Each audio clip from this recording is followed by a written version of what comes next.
In today's episode, we're going to speak with Chad Bostick, the host of Hello Tech Pros podcast. He's going to discuss the one thing that took him from Wanapreneur to entrepreneur and how he chose between suicide and success. And then finally, we're going to discuss the first step that you need to take to break down a limiting belief.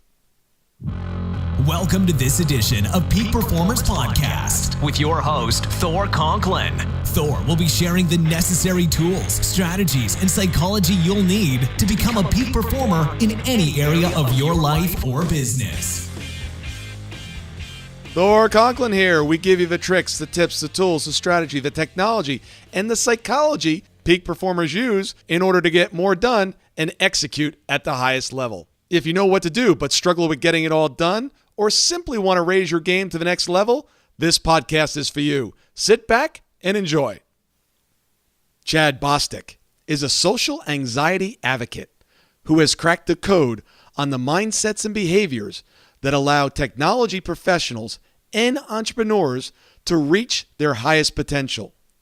He is the host of a super successful daily podcast, Hello Tech Pros, and the author of an upcoming book, Anxiety Nerd. Please welcome Chad Bostick. Chad, thank you so much for joining us today. I know the audience is going to get so much out of today's interview. Tell us a little bit about your podcast. It's amazing, but tell the audience a little bit about it. So, hey, Thor, thanks so much for having me on the show. I really appreciate the invitation. It's going to be so fun to talk to you. My podcast is called Hello Tech Pros, and it guides a technical professional throughout the week. It's a 7-day program that guides the technical professional, like a software developer, a server engineer, right? A really, really technical person on not just the technology, but the mindset and the social skills and the anxieties that we deal with in technology, guides them throughout the week. So every day of the week has a new topic. Monday is about motivation, Tuesday, productivity, Wednesday, leadership, Thursday, we do geek out on technology, Friday, people and communication, Saturday, entrepreneurship, and Sunday is what I call being unplugged, which is work-life balance. And I feel that, throughout my career, when I was really, really focused on trying to learn the new tech and trying to be a better software developer and try to really geek out on my engineering skills, it worked for a while, right? But then it plateaued. My career absolutely plateaued, and it wasn't going anywhere. And I discovered after a lot of spinning my wheels and a lot of struggling and a lot of studying and doing after hours, self-education on more engineering stuff, that it wasn't the engineering that I was struggling with. It was these areas, these people skills and the motivation to get started and how to develop relationships and how to motivate other people and lead them to take action. And so I felt like, this is a great series, but kind of restart the series every week, every Monday when we come back with Motivation Monday, to help these technical professionals overcome the anxieties and the struggles that they're dealing with in their careers, or get them excited to launch their own business. And what prompted you to start your business, the podcast? Well, I've been a wantrepreneur for about 15 years, way back after the early dot-com bubble burst in 2001. I went out on my own. I said, you know what? I made this company a fortune before they went out of business because of the code that I wrote. It was some really cool stuff that we were doing in webcasting and online video. This was way back before YouTube and everything else.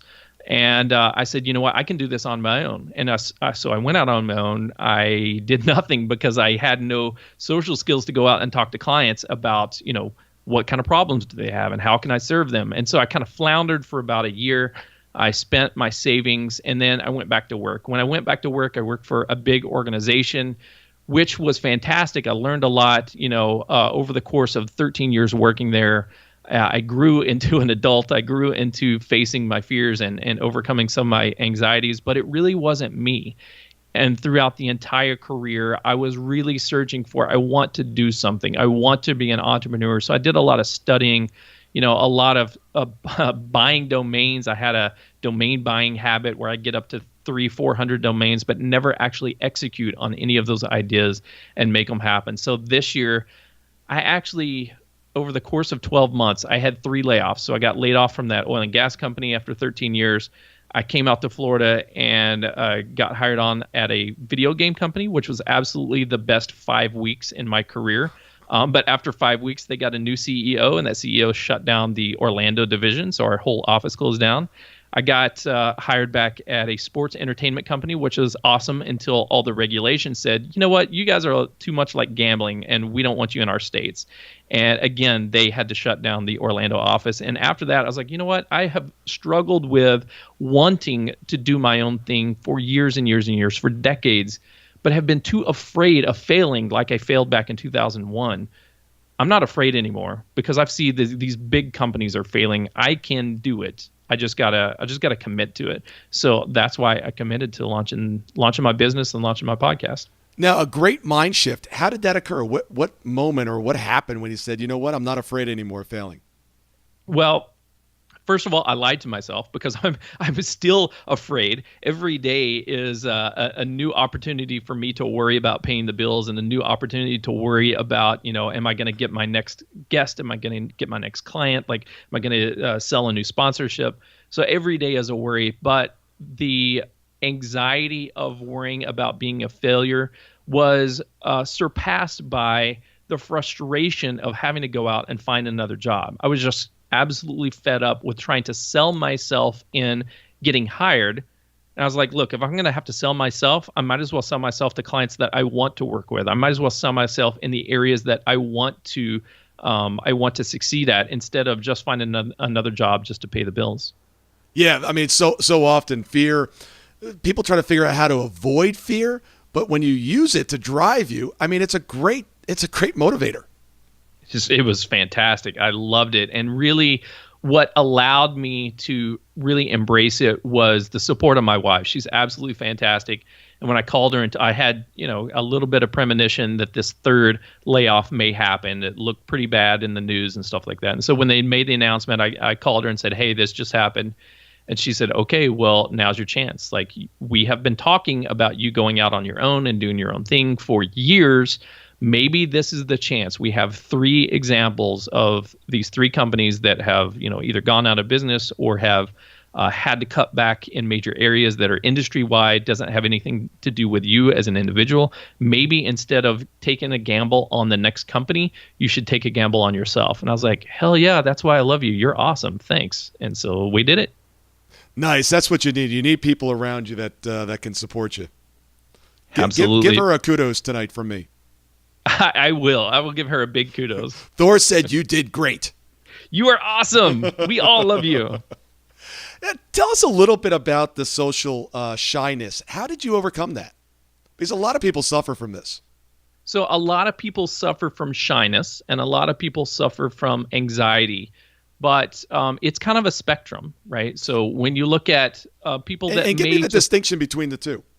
Okay, so think of on one end of the spectrum, a person is very social, they're outgoing, they're maybe an extrovert, they're a social butterfly, but you put them up on stage and they get extremely nervous, right? They get that situational anxiety of, oh my gosh, I got like 3,000 people in this audience, or 300 people in this audience, or 30 people in this audience looking at me, and I'm not a public speaker, and I'm worried about the delivery of my content and the delivery of my speech. That's absolutely normal. Like, almost everyone has that kind of anxiety. And then you've got the difference between like extroverts and introverts, right? And extroverts are just people who gather energy by being social, and introverts gather energy by having a little bit of alone time, right? But that has nothing to do with being shy or whether or not you can create relationships or you can be social. And then further down the spectrum, there's shyness, and that's people that just are a little bit uncomfortable about, opening up and being vulnerable and speaking first, right? They're kind of waiting for someone to invite them to join the conversation. But, deep down, they're brilliant people. They're beautiful. They're comfortable with themselves. They're just a little bit more quiet and reserved at the very beginning. And then you fall way down into the black hole of social anxiety that I felt. And it's so bad that imagine being in a room with 40, 50 people, and you have your back against the wall. You're scanning and observing the room. You're trying to be literally as small as you can in the corner of this room. You're not talking. your legs are shaking, your hands are shaking. If anyone speaks to you, you can barely utter a word or a phrase. You're staring at your shoes. And imagine that all these people around you are your aunts and your uncles and your cousins and your other family members. You are so self-aware of your own internal problems that you can't enjoy just being at a family reunion. That's what it was like for me. And so it has been a 30-year journey of trying to do what I can to overcome it. It has not been something where I just, read an ebook and I flipped a switch and all of a sudden I'm a podcaster. It has been slowly overcoming it. And honestly, a lot of it came down to my worst moment, my deepest, darkest moment when I was about 25, 26 years old. And I was doing fairly well, like I said, in my career. Like I was a good engineer, but I was absolutely miserable in life. I was the loneliest I had ever been. Even when I was around other people, I felt completely, absolutely alone because I wasn't engaging in the conversation. I wasn't being present with them. My body might have been there, but I wasn't part of the interaction. And the rest of the time I was alone. I had like 3 friends that, we all work, so it's kind of hard to get together. And I had no girlfriends or anything like that. And I had no social groups that I was hanging out with. And so I was just alone all the time. And then after, trying to start my business and that was failing and I wasn't doing anything, I was like literally sitting in a darkened room in my house with the windows all shut and the doors all shut and never leaving the house and being in a state of absolute depression. I was like, you know what, something's got to change. And I literally can't live like this. I either need to kill myself or I need to change. And luckily I made the right decision. And I said, I just got to get out there and start meeting new people, changing some of my friends or augmenting my friends, making new ones, and just do something a little differently. So you just got out there and just started doing it. Well, I didn't just get out there. That I drove out to like the area of town where there are clubs and bars, and then I turned around and came back home because I was like, I don't know how to do this. Like literally, I don't drink. If I walked in there, I wouldn't know what to say. It makes me completely nervous. I can't do that. So I don't know how I'm going to meet women in bars and clubs. So the next thing I asked a few people, hey, like, where did you meet your girlfriend? Where did you meet your wife? Oh, we met at the grocery store. We met at Walmart. We met at soccer or whatever. Okay, so I need to go to the grocery store more often. And I became kind of this creepy lurker guy who was kind of walking around the grocery store, like not shopping, but looking at the ladies there. And it was just so awkward and so creepy. And I'm so lucky I didn't get slapped or arrested for that because it was just not a good time. And I was like, okay, this is not working because I feel very uncomfortable like having a pretense of going to the grocery store, not because I needed, carrots and onions, but because I'm looking for a girlfriend. And so I actually got online and joined a few dating sites online. And I used that as the opportunity to just have the introduction to meet people. And once we got over that very, very awkward introduction phase, then I found out that, you know what, I'm okay. I'm okay. Yeah. Once I get past just that first the introduction phase, that first, all the mental barriers ahead of that says you're ugly, you're stupid, you're an idiot, you can't talk, you stutter, right? All that imposter syndrome that I was living with, that little voice inside my head that was just so completely negative. Once I got past that and just like started having a normal conversation or started on the awkward date or whatever it was, then okay, it was a lot easier. And after, several dates, not just the first date, but after lots of horrible dates and lots of decent dates and a few really, really cool dates, then things started changing and started getting over it a little bit. Well, you know what I love too is that just the fact that you got up and you went to go to the bar is movement. And so many people forget that it's not just accomplishing your end goal, but just get up and start moving. If things aren't where you want them to be in your fitness, don't go out and run a marathon. Get up and walk around the block. And that's cool. You did something. So, that's great. And it all starts with just making a decision, committing to it. And then literally, even though you didn't make it into the bar, you took the first step. So I think that's great advice. Yeah, so many people ask me today, wow, Chad, you have a 7-day-a-week podcast. I know you've talked about social anxiety. How do you do that? And I'm like, look, dude, it's not an overnight success. This is like 20 years in the making. It started with me like going to the Mexican food restaurant by myself at lunch and sitting there and just kind of being okay with eating in front of other people. That was a first step. The podcast and meeting 365 new people throughout the year.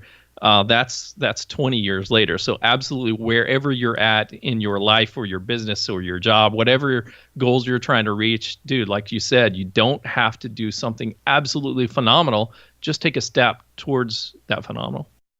For the last 16 years, I've been driven by the question of why some people achieve amazing results and others don't. The answer? 90% of their success came from their psychology. So if 90% of their success comes down to their psychology, what was the one thing that enabled them to produce the results that others were not? Their ability to execute, their ability to get things done. Now, we all know how to get things done, but some of us do it better than others. And some of us are not even coming close to tapping our potential. So if you're truly committed to tapping your potential, and really becoming a peak performer and getting the results that you need, want, and desire, take your phone and text the word BESUMMIT. That stands for Business Execution Summit. One word, BESUMMIT, and text that to 41411. I'm going to send out some additional information on our upcoming event that will truly teach you the science of execution. Thank you so much for listening today. I really do appreciate your time, and I hope you found today's show valuable. If you would like to receive these shows automatically to your phone or to your computer, simply go to iTunes and subscribe. After listening to several of the shows, if you're so inclined, please leave us a 5-star rating, as this helps us reach additional people and spread the message. If you're truly committed to taking your life to the next level and doing whatever it takes to become a peak performer, but something's holding you back, something is blocking your way, and you just can't seem to figure out what it is, send me an email to info@thorconklin.com, and I'd be more than happy to get on the phone with you. We'll schedule a 15-minute discovery call. No obligation, no cost. I absolutely love to hear from the listeners, and if there's something I can do to help, I'd be more than happy to do that. Also, if you found something of great interest in today's show and you want to share that with your friends and family, simply go to my Facebook page, Thor Conklin, click on the episode, hit the share button, and share it on your page. You can follow me at Twitter at Thor Conklin. The website is thorconklin.com. We're constantly adding new free resources, discussing additional tricks, tips, tools, and strategies on how to be a peak performer. Remember, I try to keep these episodes short so you can listen to them during dot time, doing other things, commuting, driving, walking, working out. Decide to be a peak performer in all that you do. And until tomorrow, have an absolutely amazing day. That concludes part 1 of our interview with Chad Bostick. Please stay tuned later this week for part 2.